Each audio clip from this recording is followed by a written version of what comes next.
So today we're going to be solving inequalities. Now, solving inequalities is going to be the same thing as solving an equation, but there's going to be one additional step. And that additional step comes when we multiply or divide the entire equation by a negative number. So it must be in that last step of our solving equations algorithm. We have step 1, 2, 3, and 4. And we know the fourth step of solving an equation is isolate the variable. If going through the fourth step in isolating a variable, we multiply or divide by a negative number, we change the direction of the sign. So this is the step that we're looking at, is that fourth step. What does that mean? Well, let's take a look at why that would be the fourth step. If I have something like a 1 is less than 2, we know that the value of 1 is less than 2. If I add 1 to each one of them, let's add 1 to 1, I'll get 2. Add 1 to 2, I'll get 3. That is still less. So we know with addition, it doesn't change the thing. If I subtract, let's say 3. So 1 minus 3 is negative 2. 2 minus 3 is negative 1. Negative 1 is still greater, so that doesn't change. However, if I multiply them by a negative value, negative 2, negative 1, now in this case, it changes orientation. So through addition or subtraction, it doesn't change my orientation only when I multiply or divide by that negative value. Same thing happens if I have a greater than or equal to sign. And also an equal sign does the same thing, but we don't notice it. So if I give you two values, like let's say, as opposed to 6 equals x, let's say 5 equals 5, and I multiply both those by a negative value. Doesn't negative 5 still equal negative 5? Now the equal sign went from facing this way to facing this way, but for our intents and purposes, it doesn't really matter. Equal signs, we've been doing it the entire time. We've just never paid attention to it. With inequalities, it does actually matter when we get through that step. So let's go ahead and jump straight into this with number 1. So now with number 1, I'm still going to go ahead and I'm going to separate the left and the right-hand side of the equation by drawing a line down the middle. So now with number 1, I do have on the left-hand side, if I look at just the left, I can combine n and make 2n. On the left-hand side of the equation, I have some simplifying that I can do. Those can be combined. So n plus n is 2n plus 7 is greater than 15. Again, I'm not changing because I'm not multiplying or dividing by a negative number. If I keep going down the line, I know that my term is not isolated. I have a plus 7, which means I need to subtract 7. Which means that I'm going to have just that 2n is greater than, let's see, that is going to be an 8. Again, I'm not changing orientation because albeit I see a negative 7, I'm subtracting. I'm not multiplying or dividing. Lastly, I am multiplying or dividing here, but it's by a positive number, which again means that my sign does not change direction. I'm just left with an n is greater than or equal to 4. Not bad. Okay. If I look at number 3, I'm going to do the same thing. I'm going to separate left-hand and right-hand side of the equation, and I'm going to try and simplify it. I notice the left-hand side has a 5 minus a 6, which will combine into a negative 1. The k right here keeps the negative 6. So negative 6k doesn't change. The 5 minus the 6 does. So 5 minus 6 does give us a negative 1. Because I didn't multiply or divide by a negative, my sign does not change. Perfect. So now my next step is I'm going to go through and I'm going to say, hey, my k term is not isolated, which means I need to get rid of this negative 1. So I'm going to add 1 to both sides. That's going to leave me with a negative 6k is greater than or equal to 18. Again, I'm still not changing that because I'm not multiplying or dividing by a negative number, but now I am. That negative 6k has to be divided out, and in this case, I'm dividing by a negative number, so I am going to change the sign of my inequality from the left to the right, and then I'm just going to continue solving the equation, or solving the inequality. K is less than or equal to negative 3. Perfect. Let's look at number 5. Number 5 is a very similar style question, except for this time, instead of combining terms, it looks like I've got a little bit of distribution that I need to take care of. So let's go ahead and take care of this negative 3, where I need to multiply it times both of these terms. Okay? So that's going to leave me with a negative 99 over here. I am multiplying by a negative 3, but I'm only multiplying the right-hand side. And because I'm only multiplying the right-hand side, I'm not going to change the direction of this. Only if I do the entire equation, or the entire inequality, which I'm not doing. So I have a negative 12n minus 15. Perfect. So now I have 2 steps left. My term is not isolated because I have something added or subtracted to it that doesn't have an n. So I'm going to go ahead and add 15 to both sides. That's going to leave me with a negative 84. I'm not going to change the direction of the inequality because I'm not multiplying or dividing by a negative number. But I am, however, going to do that in that next step. Right here, to get rid of the negative 12, I divide by negative 12, which is a negative number, which means I'm going to change from a opening to the right to an opening to the left. And I just go through and solve it as normal. Reduce that to an n. 84 divided by 12. Let's see, that's 60 divided by 12 is going to be 5. 72, 84. That's going to give me a positive 7. There we go.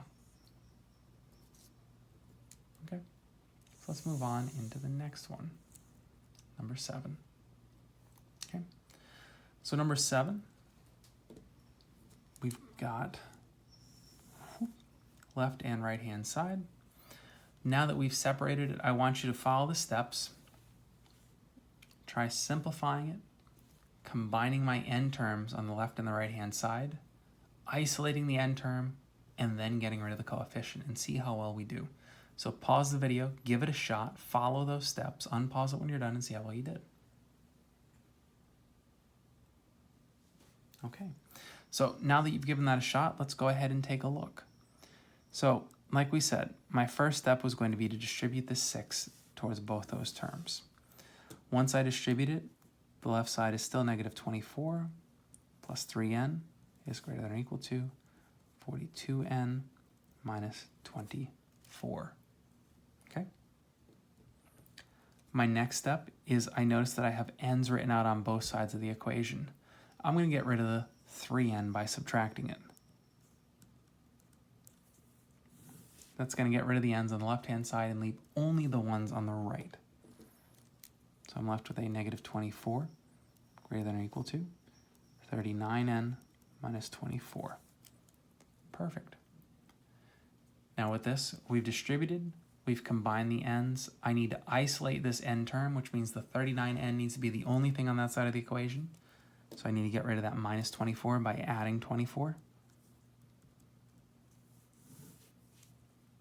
It's going to turn that into 0 is greater than or equal to 39n.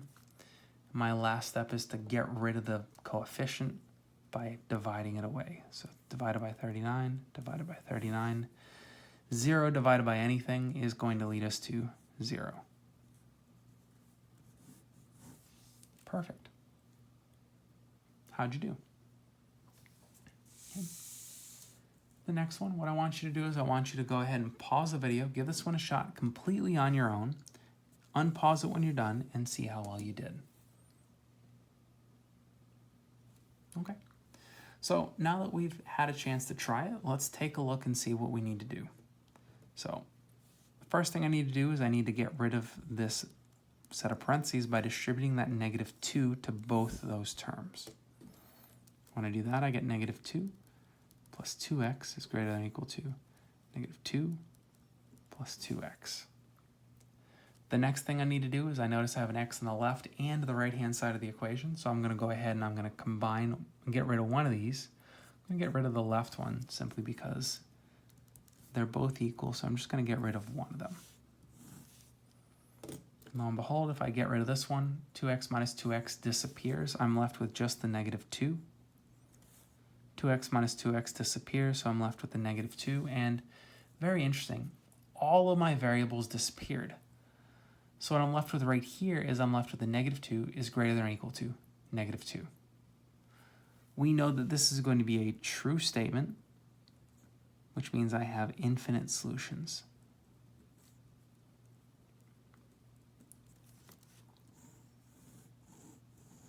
Perfect. And so that's actually going to lead us into our next section. But before we really take a better look at number 9 and those style questions, let's practice kind of what we've learned with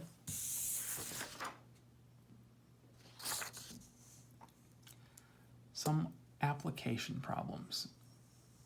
So let's take a look at right here, number 11. So with number 11, we have an electrical scooter that charges a rental fee of $4.25 plus an additional 80 cents per minute. If Jessica has at most $10 to spend, how long could you use the scooter for? Okay, so it sounds like Jessica is using one of those scooters that you find kind of laying all over the city. It sounds like this one charges $4.25 just to pick it up. And then if you want to use it, you get 80 cents per minute. So generally speaking, when we set up any sort of scenarios like this and we don't know where to begin, I always like to set up different examples. So let's just start playing around with it. So for my first, let's set up examples. Okay.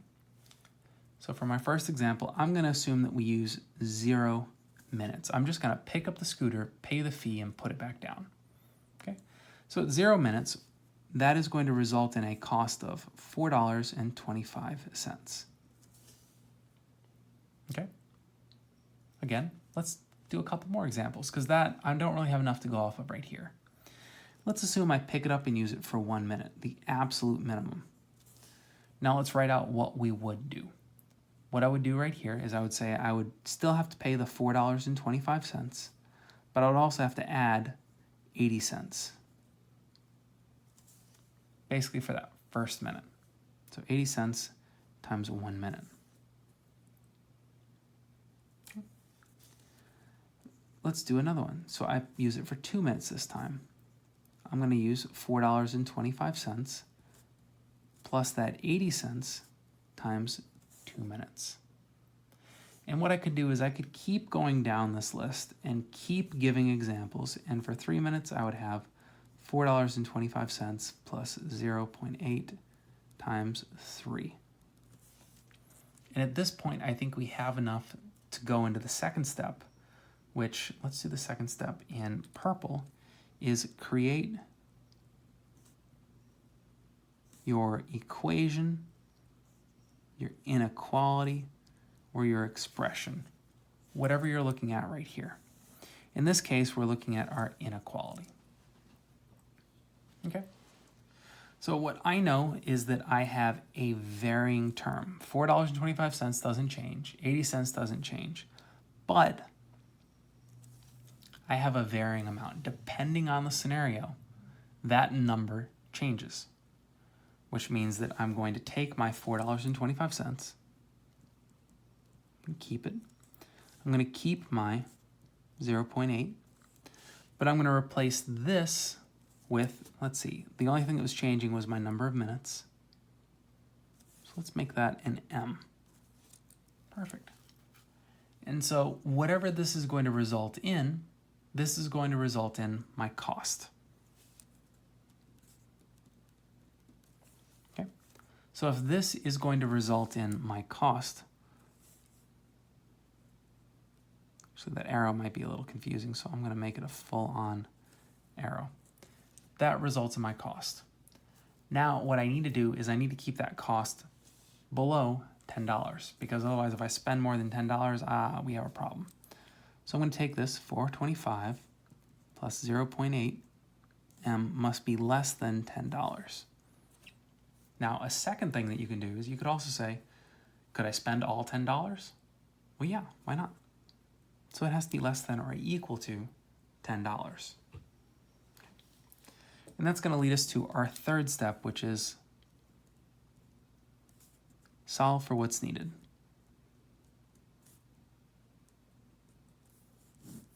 Okay.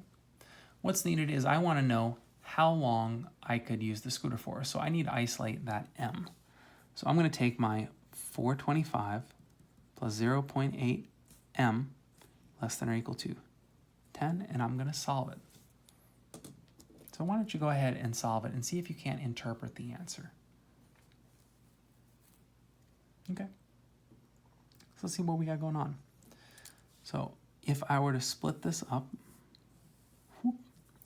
I know that my m term, I need to get rid of the 425. And that's going to leave me with 0.8 m is less than or equal to 575. Next up, I'm going to divide by 0.8. Divide by 0.8. Then I don't know about you, but I don't know what 575 divided by 0.8 is. So I'm going to bust out a calculator. So I have 575 divided by 0.8. And I get m is less than or equal to 7.1875. And so that's something important right there. But I don't really know how to interpret it just yet. So let's take this answer and let's convert it back to our question. How long could she use the scooter for? Well, my m, which is minutes, has to be less than or equal to 7.1875. Okay. Well, what that means is that you might be tempted to say, well, do I round up? Do I round down? How many decimals do I go to? Do I go to the first, second, third, fourth? How many far do I have to go? Well, this scooter company is charging per minute. So if the minutes have to be less than or equal to 7.18, at 7 minutes, have we spent all of our cost? Is 7 minutes at least less than 7.18? Yes. But if I go over that and I go into the 8th minute, are they going to charge me a prorated rate? Probably not, which means that at 8 minutes or at 7.18 minutes, they're going to round up and say, hey, use it for the full minute, which means I've spent more than that $10. So I don't want to do that. So Jessica can use the scooter for 7 minutes or less. Cannot use it for 8 minutes. At most, 7 minutes. So, not a bad time. Perfect. So let's jump off into the last one. So, this one we have a YouTuber trying to make weight for an upcoming boxing match. Currently weighs in at 205 pounds. And if he cuts 2 pounds per week, it's a lot of weight to be cutting, but, you know, professional boxer or professional YouTuber making out to be a boxer, how many weeks will it take him to weigh less than 175 pounds? Okay, so I'm assuming these fighters have agreed to fight at 175 pounds. He wants to see, well, how long do I need to start cutting weight versus how long can I keep the weight that I'm currently at? So what I want you to do is I want you to pause the video. I want you to give this a shot using the same setup that we did before. Set up some examples, create your inequality, use that inequality to solve for what's needed, and then interpret. In fact, I'm even going to write in step 4 is going to be interpret. Perfect. So examples, create an equation, solve, and then interpret your answer. So go ahead, pause the video, unpause it when you're done, and see how well you can do on this problem. Perfect. So let's set up some examples.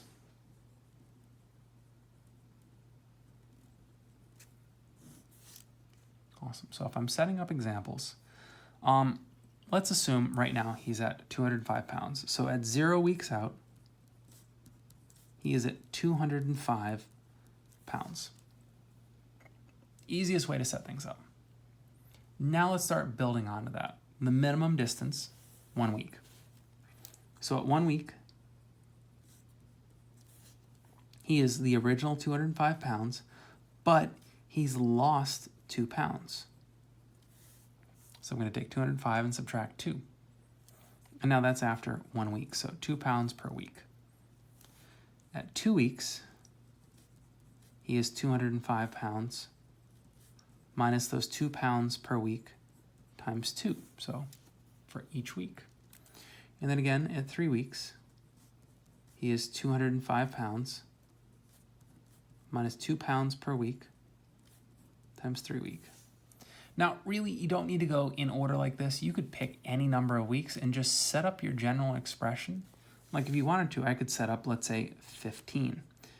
At 15 weeks, we know that he's 205 minus 2 pounds per week times 15. The process doesn't change. What this has allowed us to see is that it has allowed us to see what part of my equation is changing. And it's going to be the number of weeks. Okay? So we're going to use this to set up our equation or inequality.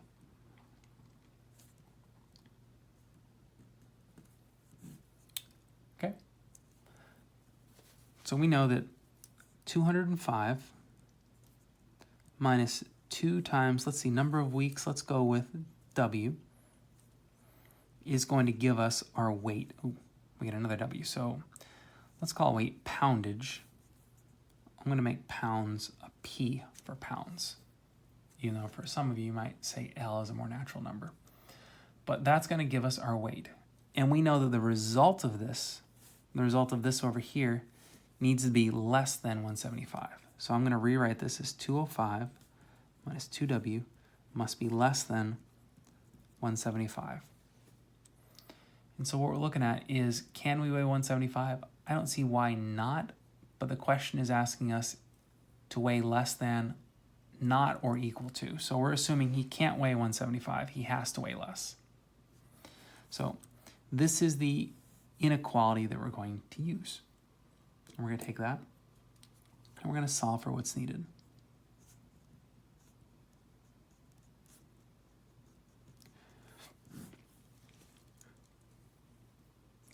What's needed is going to be how many weeks do we need to go out, which means I'm going to need to solve for W. So I'm going to take this 205 minus 2W is less than 175, and we're going to solve it. Okay. First thing is I'm going to get rid of the 205, so I can isolate my W term. So I have a negative 2W is less than, let's see, that's negative 30. And now, the whole reason why we're doing this one right here is we notice right now I have a negative in front of that, but my weight has to be less than a negative. How can you weigh less than, or weeks? How can the number of weeks be less than a negative value? That doesn't even make sense. But when we go ahead and we divide by that negative 2, all of a sudden it does, because what happens when I multiply or divide an inequality by a negative sign? It changes the direction of that inequality, which means that W must be greater than 15. And so our last step right here, where we interpret, is that the number of weeks must be greater than 15. So let's see, we've got he has to wait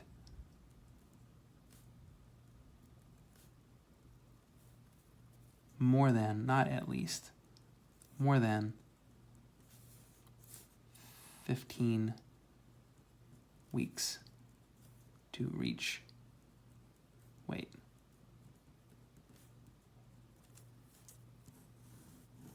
Boom. And there we go.